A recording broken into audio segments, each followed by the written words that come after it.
दोस्तों welcome back to the channel Srishti study point. और आज हम बात करेंगे करंट अफेयर्स की। जी हाँ, और वो भी मंथ मार्च 2023, यानी कि अब अप्रैल चल रहा है। तो अप्रैल जो मार्च में जितनी भी इम्पोर्टेंट करंट अफेयर्स हैं, इम्पोर्टेंट न्यूज़ हैं, चाहे नेशनल लेवल की हों चाहे वो इंटरनेशनल लेवल, उन सब में भी जो मोस्ट इम्पॉर्टेंट क्वेश्चन है उनके बारे में मैं बात करूंगी। और जो क्वेश्चन मैं लेके आई हूँ वो MCQs की फॉर्म में लेके आई हूँ, यानी कि ऑब्जेक्टिव टाइप। लेकिन याद रखिएगा दोस्तों, भले ही मैं जो क्वेश्चन लाई हूँ उसका एक आंसर हो, लेकिन उस क्वेश्चन को मैंने पूरा डिस्क्राइब किया है। एक क्वेश्चन में आपको बहुत सारे क्वेश्चन मिलने वाले हैं। वीडियो में बस बने रहिएगा, बहुत इंटरेस्टिंग वीडियो है, नॉलेजेबल वीडियो है। आप वीडियो को पूरा देखिएगा, अच्छी लगे तो लाइक कीजिएगा और चैनल पर नए हो तो प्लीज़ सब्सक्राइब करिएगा दोस्तों। बहुत अच्छे क्वेश्चंस हैं जो कि एग्ज़ाम में आने के पूरे चांसेस हैं। और चलिए दोस्तों शुरू करते हैं। पहला क्वेश्चन क्या है, तो देखिए पहला क्वेश्चन ही बहुत इंपॉर्टेंट है, आपको दिख रहा है ये, क्योंकि ये जो है हमारे स्पोर्ट्स से संबंधित है। और स्पोर्ट्स के जो क्वेश्चन है वो ज़रूर एग्ज़ाम में आते हैं, आपको पता ही है। तो ये है उत्तराखंड से संबंधित। उत्तराखंड के मुख्यमंत्री पुष्कर सिंह धामी जी, ये आपको नाम याद कर लेना है कि मुख्यमंत्री जी कौन है। उनने घोषणा की है कि सरकार किस शहर में, उत्तराखंड का ही शहर होगा, किस शहर में एक खेल विश्वविद्यालय यानी कि स्पोर्ट यूनिवर्सिटी स्थापित करेगी। जी हाँ, उसका उत्तर है हल्द्वानी। हल्द्वानी में जो है वो उत्तराखंड के मुख्यमंत्री जी ने कहा है कि एक स्पोर्ट यूनिवर्सिटी होगी। इसका देखिए पूरा विस्तारित रूप, मैंने कहा था कि पूरा मैं डिटेल में आपको बताऊंगी। एक क्वेश्चन में आपके बहुत सारे आंसर जो हैं वो छुपे होंगे। तो यहाँ पे देखिए ये है, उत्तराखंड का पहला खेल विश्वविद्यालय हल्द्वानी में स्थापित होगा। मुख्यमंत्री जी पुष्कर सिंह धामी जी ने इसकी सैद्धांतिक स्वीकृति दे दी है। ठीक है, इसके साथ ही साथ विश्वविद्यालय के एक्ट, नियमावली आदि बनाने के संबंध में निर्णय लिया गया है। पहले इसकी नियमावली बनेगी, पूरा एक्ट निर्धारित किया जाएगा, फिर उसके बाद ये विश्वविद्यालय बनेगा। ठीक है, तो आपको यह पहला खेल विश्वविद्यालय आपको पता चल गया उत्तराखंड में जो हल्द्वानी में बनेगा। इसके मुख्यमंत्री जी कौन है, इसमें देखिए कितने क्वेश्चन आपके तैयार हो गए। अगले क्वेश्चन पे हम चलते हैं। अगला क्वेश्चन जो है वो कृषि से संबंधित है, यानी कि एग्रीकल्चर से। तो एग्रीकल्चर के क्वेश्चन भी बहुत आते हैं एग्जाम में, इसलिए मैंने इस क्वेश्चन को रखा है। तो ये है, राष्ट्रीय फसल बीमा पोर्टल पर डिजी क्लेम। क्लेम का मतलब ही आप समझ गए, अगर हमारा कोई बीमा है उसके पैसे के लिए हम क्लेम करें तो ये फसल से संबंधित है। तो नामक नया मंच किसने पेश किया है, तो आपको पता है कि एग्रीकल्चर मिनिस्टर हमारे कौन है। जी हाँ, नरेंद्र सिंह तोमर जी। तो इन्हीं ने ही जो है इसको लॉन्च किया है, इसको पेश किया है, श्री नरेंद्र सिंह जी तोमर जी। तो यहाँ पे देखिए इसका पूरा डिटेल दिया हुआ है। भारत के कृषि मंत्री नरेंद्र सिंह तोमर ने राष्ट्रीय फसल बीमा पोर्टल पर डिजी क्लेम नामक एक नई प्लेटफॉर्म पेश किया है। इस प्लेटफॉर्म का उद्देश्य है कि फसल बीमा का लाभ उठाने वाले किसानों को बीमा दावों का भुगतान त्वरित हो, यानी कि अगर उनका कोई क्लेम है बीमा से संबंधित तो उसका भुगतान उन्हें त्वरित हो। इसलिए इस पोर्टल को जो है उन्होंने पेश किया है, इस प्लेटफॉर्म को, जिससे कि किसानों को कोई परेशानी ना हो, उन्हें जल्दी से जल्दी इसका लाभ मिल सके। अगला क्वेश्चन है, बहुत इंपॉर्टेंट है। प्रधानमंत्री श्री नरेंद्र मोदी जी ने रुद्राक्ष कन्वेंशन सेंटर, जो कि 2021 में बना था, में वन वर्ल्ड टीबी शिखर सम्मेलन, ये टीबी है ट्यूबरकुलोसिस वाला, उसके उन्मूलन से संबंधित है। तो इसका सम्मेलन को संबोधित कहाँ किया था, तो इसका उत्तर है वाराणसी में किया था। याद रखिएगा दोस्तों, और ये बहुत इंपॉर्टेंट क्वेश्चन बन जाता है क्योंकि ये टीबी के डिजीज़ से संबंधित है। इसकी डिटेलिंग देखिए, नरेंद्र मोदी जी ने वाराणसी में रुद्राक्ष कन्वेंशन सेंटर में वन वर्ल्ड टीबी शिखर सम्मेलन को संबोधित किया। ये कन्वेंशन सेंटर जापान के सहयोग से बना। एक नया क्वेश्चन कि कौन से देश दूसरा इसमें सम्मिलित है, तो जापान सम्मिलित है। इसमें जापानी और भारतीय वास्तु शैलियों का संगम दिखता है। ये भी क्वेश्चन पूछा जा सकता है कि ये किसका संगम दिखता है इसमें। ये सेंटर कब बना था, 2021 में बना था। ठीक है, इसमें बहुत सारे क्वेश्चन आपको देखिए एक क्वेश्चन में मिल गया, और इम्पॉर्टेंट क्वेश्चन है ये, इसको याद कर लीजिएगा। अगला क्वेश्चन है कि हाल ही में प्राचीन मोती शहर की खोज कहाँ हुई है, तो इसका उत्तर है दोस्तों, मोती शहर से संबंधित संयुक्त अरब अमीरात, यानी कि UAE इसको हम बोलते हैं। तो यहाँ पर इसकी खोज हुई है। ये प्राचीन, जैसे हम लोग हड़प्पा कालीन सभ्यता होती है, मोहनजोदड़ो वगैरह, इसी टाइप से यहाँ पे ये खोज हुई है।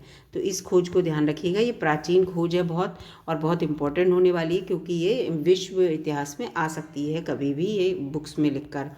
तो ये देखिए इसका एक सीनिया द्वीप है फारस की खाड़ी के पास। आप अगर भूगोल में देखेंगे या मैप में देखेंगे तो आप चेक कर लीजिएगा। मोती शहर की खोज हुई है। समुद्र तट पर चूने से बने हुए घर मिले हैं समुद्र के किनारे। वैसे भी जो भी ये प्राचीन सभ्यताएं थी वो हमेशा नदी या समुद्र के किनारे ही होती थी, क्योंकि यहाँ उन्हें सबसे मेन इम्पॉर्टेंट चीज़ क्या चाहिए होती थी, जल। तो जल उन्हें यहीं से मिल सकता था, इसलिए ये लोग क्या करते थे, अपनी सभ्यता को यहीं विकसित करते थे पहले। तो मिले हैं इन घरों में मोती प्राप्त हुए हैं, इसलिए इन्होंने इसका नाम मोती शहर रखा है। इस चीज़ को याद रखिएगा। अगला क्वेश्चन है, हाल ही में फोर्ब्स इंडिया लीडरशिप इवेंट क्या है, जेन नेक्स्ट एंटरप्रेन्योर का पुरस्कार किसे प्रदान किया गया है। जी हाँ, एंटरप्रेन्योर का मतलब होता है बिजनेस से संबंधित। तो इसका उत्तर है ईशा अंबानी, है ना, बिजनेसमैन फैमिली है। तो इसकी जो ईशा अंबानी, जो इनके ये आकाश अंबानी, अनंत अंबानी, ईशा अंबानी के भाई हैं दोनों। और मुकेश अंबानी जी जो हैं, उनके, मुकेश और नीता अंबानी जी, इनके बच्चे हैं ये। तो इनकी जो बेटी है ईशा अंबानी जी, उनको ये पुरस्कार प्रदान किया गया है फोर्ब्स इंडिया लीडरशिप इवेंट में, है ना। ठीक है, तो इसको याद रखिएगा क्योंकि ये अंबानी परिवार से जुड़ा हुआ क्वेश्चन है, तो आ सकता है, बिजनेस के पर्पज से आ सकता है। हाल ही में सुंदरजा आम को, सुंदरजा आम, आम का नाम याद रखना, वैरायटी याद रखना, जीआई टैग मिला है। ठीक है, जीआई टैग मिला है। इसका संबंध किस राज्य से है, तो ये इसका संबंध है मध्य प्रदेश से। मध्य प्रदेश का जो आम है सुंदरजा, इसको जीआई टैग मिला। अब जीआई टैग के बारे में थोड़ा सा जान लेते हैं दोस्तों।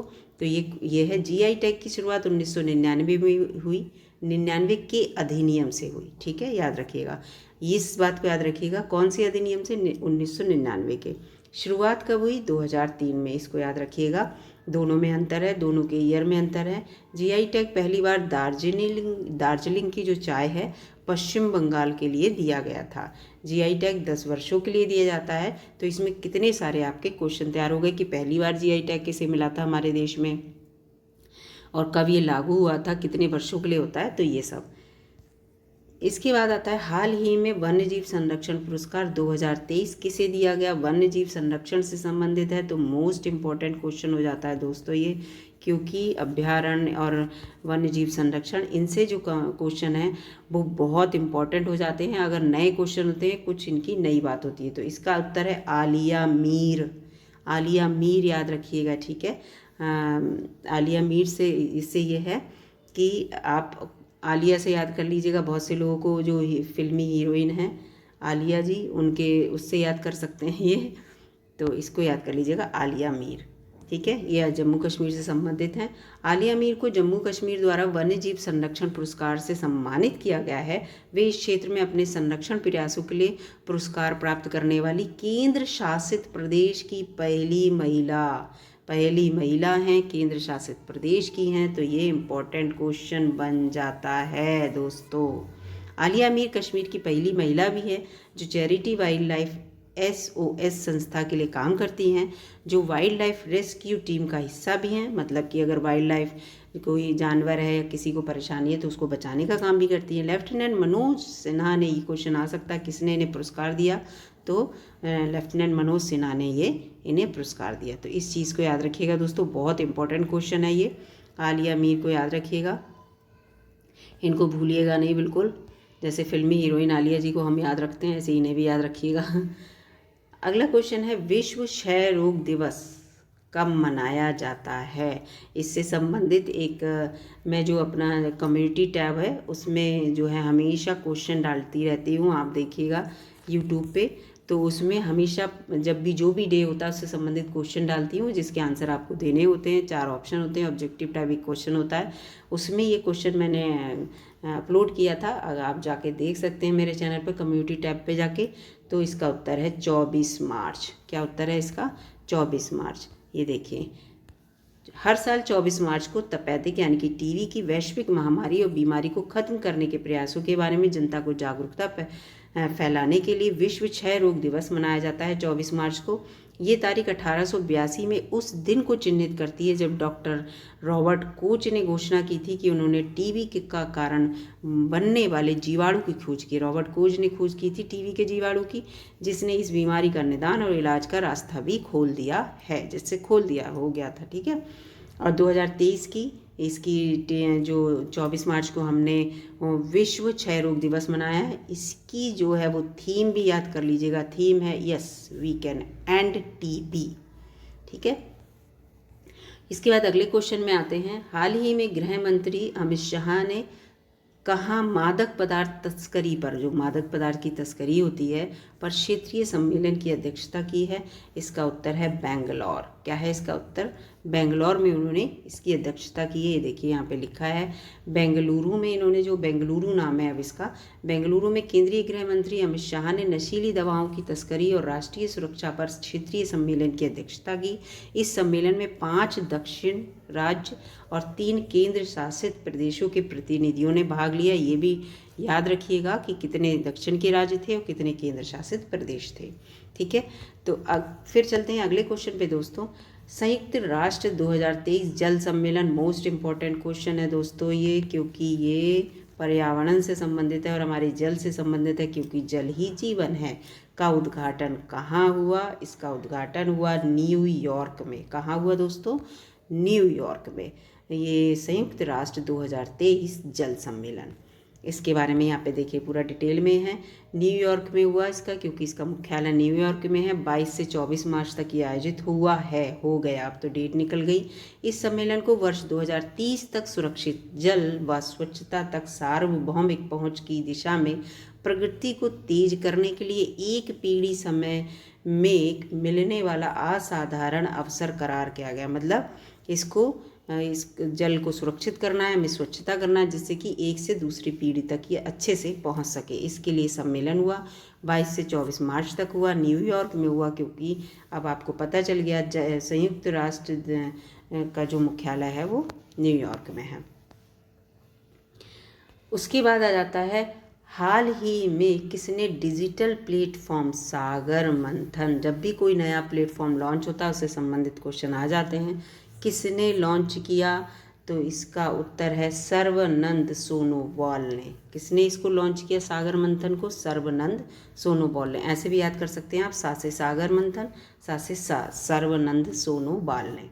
इसको देखिए वो क्यों? क्योंकि ये जो सागर का संबंध है वो मानव संसाधन विकास मंत्रालय से संबंधित है, का रियल टाइम प्रदर्शन मॉनिटरिंग डैशबोर्ड जो पूरा मॉनिटर करेगा सागर मंथन। केंद्रीय पोर्ट, शिपिंग और जल मार्ग मंत्री हैं ये, इसलिए शिप से संबंधित है ये, मतलब सागर से संबंधित है। तो और आयुष मंत्री जो हैं श्री सर्बानंद सोनोवाल के द्वारा वर्चुअल रूप से लॉन्च हुआ। वर्चुअल रूप से क्या हुआ? मतलब वो जहाँ बैठे थे वहाँ से कंप्यूटराइज रूप से इन्होंने वहाँ लॉन्च किया इसे। वहाँ मतलब ये फिजिकली नहीं गए थे, ये होता है वर्चुअल रूप। ठीक है दोस्तों, अगला क्वेश्चन है, हाल ही में किसने a matter of the heart education in India नामक पुस्तक लिखी है? बहुत इंपॉर्टेंट है। जब भी कोई नई बुक को लिखा जाता है या पब्लिश किया जाता है या लॉन्च किया जाता है तो वो क्वेश्चन इंपॉर्टेंट बन जाता है। A matter of the heart education in India. ठीक है, तो इसका उत्तर है अनुराग बेहर। इसका उत्तर क्या है? अनुराग बेहर। इसके बारे में मैं आपको बता दूं, अनुराग बेहर अजीम प्रेमजी फाउंडेशन के सीईओ, अजीम प्रेमजी यूनिवर्सिटी के संस्थापक उपाध्यक्ष हैं। दोनों पद हैं इनके पास। अनुराग बेहर के पास ने एक नई यात्रा विषयक पुस्तक लिखी, यात्रा से संबंधित है, याद रखिएगा। ये भी क्वेश्चन आ सकता है, जिसका शीर्षक है a matter of the heart education in India. ये पुस्तक 110 कहानियाँ हैं, ये भी बहुत इंपॉर्टेंट है। इसमें कितनी कहानी? 110 कहानियाँ हैं जो बेहर के फाउंडेशन में काम करने के अनुभवों पर आधारित है। इन्होंने जो ये प्रेम जी फाउंडेशन में जो काम किया है, इनके जो अनुभव रहे हैं, इन्होंने उनको कहानियाँ बनाकर 110 कहानियों के संग्रह बनाकर इस पुस्तक में लिखा है इन्होंने। ठीक है, इनके अपने अनुभव हैं इसमें, इसको याद रखिएगा। अगला क्वेश्चन है, बहुत इंपॉर्टेंट क्वेश्चन है, हाल ही में विश्व गौरैया दिवस कब मनाया गया? 20 मार्च को। इसके बारे में मैं आपको कुछ भी नहीं बताऊंगी क्योंकि इससे संबंधित शॉर्ट चैनल पर है, आप जाकर देख सकते हैं। पूरा डिटेल में जानकारी दी है उसमें मैंने, आप उसको देख लीजिएगा। ये इंपॉर्टेंट क्वेश्चन हो जाता है, ये अब आता है एग्ज़ाम में। ठीक है, अगला क्वेश्चन है, हाल ही में कहाँ पशु चिकित्सा और आयुर्वेद पर अंतर्राष्ट्रीय आयुर्वेद सम्मेलन का उद्घाटन हुआ? तो इसका उत्तर है हरिद्वार। कहाँ पर हुआ? हरिद्वार में। पशु चिकित्सा और आयुर्वेद, आयुर्वेद से याद कर लीजिए, आयुर्वेद जो है हरिद्वार से संबंधित है, ऐसे आप रट लेंगे जिससे कि भूलेंगे नहीं। हाल ही में हरिद्वार में आयुर्वेदिक विश्वविद्यालय में ऋषिकुल कैंपस में, ठीक है, पशु चिकित्सा और आयुर्वेद विषय पर अंतर्राष्ट्रीय आयुर्वेद सम्मेलन का आयोजन किया गया। 17 मार्च से शुरू हुए इस कार्यक्रम का उद्घाटन animal husbandry, dairying and fisheries, ये डेयरी है, डेयरी वाला जो होता है, क्या कहते हैं, डेयरी होता है दूध वाला, उससे संबंधित है। फिशरीज के केंद्रीय राज्य मंत्री संजीव बलियान ने किया, याद रखिएगा, ये आपको याद भी हो गया ये राज्य मंत्री किससे संबंधित हैं, ठीक है। अब आ जाते हैं अगले क्वेश्चन पे। ISSF world cup shooting championship, जब भी कोई स्पोर्ट्स का क्वेश्चन होता है बहुत इंपॉर्टेंट हो जाता है, तो ये स्पोर्ट्स का क्वेश्चन है। इसका आयोजन कहाँ हुआ शूटिंग वाले का, तो इसका आयोजन हुआ भोपाल में। मैं आपको बता दूं कहाँ हुआ, भोपाल किसकी राजधानी है, MP की, MP यानी कि मध्य प्रदेश की राजधानी है भोपाल। भोपाल में इसका आयोजन हुआ। भोपाल में हुए ISSF shooting world cup Bharat ने अपना परचम लहराया है। इस वर्ल्ड कप में 10 मीटर एयर पिस्टल इवेंट में पुरुष वर्ग में भारत के शूटर्स ने 2 मेडल हासिल किए हैं। ये भी याद रखिएगा 10 मीटर में। इसमें सरबजोत सिंह ने भारत को गोल्ड मेडल दिलाया और वरुण तोमर ने ब्रॉन्ज मेडल दिलाया, ठीक है। ये प्रतिस्पर्धा 27 मार्च तक चली थी, तो इसको भी याद रखिएगा। 2 मेडल मिले, एक गोल्ड एक ब्रॉन्ज। गोल्ड किसने दिलाया, सरबजोत सिंह ने, और वरुण तोमर को ब्रॉन्ज मिला 10 मीटर एयर पिस्टल इवेंट में। अगला क्वेश्चन है कि हाल ही में किस राज्य के मुख्यमंत्री ने रोजगार पंजीकरण के लिए झरनी योजना पोर्टल लॉन्च किया है। भाई देखिए, पोर्टल लॉन्च कर दिया है तो रोजगार भी मिलना चाहिए, क्योंकि आजकल बच्चे रोजगार के लिए बहुत परेशान हैं, उन्हें रोजगार मिलना चाहिए, इसलिए है ना। पोर्टल से कुछ नहीं होगा, तो ये झारखंड इसका उत्तर है। झ से झरनी, झ से झारखंड याद कर लीजिएगा। ये आ गया झरनी योजना पोर्टल का उद्घाटन मुख्यमंत्री श्री हेमंत सोरेन द्वारा 17 मार्च 2023 को 4:30 बजे झारखंड विधानसभा स्थित मुख्यमंत्री कक्ष में किया गया, ठीक है। मुख्यमंत्री हैं ये, तो अपने कक्ष में ही करा। झारखंड सरकार के श्रम नियोजन प्रशिक्षण कौशल विकास विभाग द्वारा ये जो पोर्टल का वो पूरा आपको ये दिया है वेबसाइट। पोर्टल के माध्यम से सरकार नियोक्ताओं और नौकरी चाहने वाले को एक मंच देने का प्रयास कर रही है। ये प्रयास केवल प्रयास तक ना रहे, कारगर भी होना चाहिए दोस्तों, क्योंकि नौकरी की सबको ज़रूरत है। आपने दोस्तों वीडियो को पूरा देखा, इसके लिए thank you so much. Video अच्छी लगी हो तो लाइक कीजिएगा दोस्तों, और चैनल पर नए हो तो सब्सक्राइब करिएगा।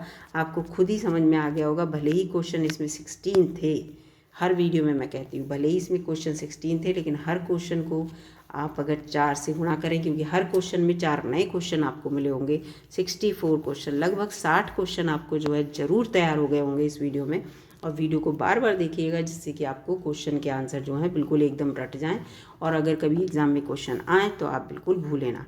वीडियो कैसी लगी दोस्तों बताइएगा, और अच्छी लगी हो तो लाइक कीजिएगा, और चैनल पर नए हो तो सब्सक्राइब भी कर लीजिएगा दोस्तों, क्योंकि सब्सक्राइब करने से मुझे मोटिवेशन मिलता है। थैंक यू दोस्तों, मिलती हूँ आपसे अगली वीडियो में, तब तक के लिए दोस्तों नमस्कार।